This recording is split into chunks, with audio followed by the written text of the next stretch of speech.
Sumasamo, tumutulong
aming Diyos na banal, buhay at makapangyarihan sa lahat, Panginoon. Lord, maraming salamat po sa panibagong buhay, sa panibagong umaga, Panginoon, ay pinagkaloob mo po sa bawat isa sa amin. Maraming salamat, Panginoon, sa bagong pag-asa, Panginoon, ay pinagkaloob mo sa amin, Panginoon, sa umagang ito. Pinagpapasalamat po namin, Panginoon, na iningatan mo ang bawat isa sa pagpunta namin sa lugar na ito, Panginoon. Maraming salamat sa iyong proteksyon at paggabay sa bawat isa sa amin, Lord.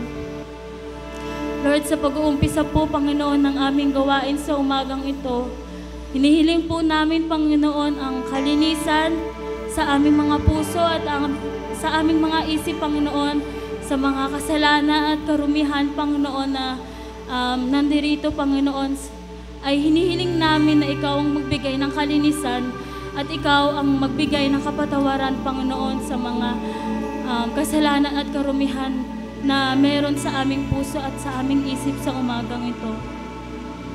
Lord, alam po namin, Panginoon, na ang kapatawaran, Panginoon, ay nakamta na namin, Panginoon, dahil sa iyong dakilang grasya, Panginoon, sa aming buhay. Lord, hinihiling po namin na samahan kami ng iyong banal na Espiritu sa simula hanggang sa umpisa, sa simula hanggang sa wakas ng aming gawain, Panginoon. Sa umagang ito ay makasama ka namin, Panginoon, at mapuspos ang bawat isa ng iyong banal na Espiritu, Panginoon, at mabigyan ka namin ng kapurihan na nararapat, Panginoon, na ibigay namin sa iyo, Panginoon. Lord, hinihiling namin na samahan mo kami na ikaw ang magbigay ng katagumpayan, Panginoon, sa aming gawain sa umagang ito. At alam po namin na makakasama ka namin at mapupuspos kami ng iyong banal na Espiritu, Panginoon, sa aming gawain sa umagang ito. Maraming salamat po, Panginoon. Ang lahat ay sinusurrender namin sa iyo, God. Ito po ang aming panalangin sa pangalan ng iyong anak na si Jesus. Amen.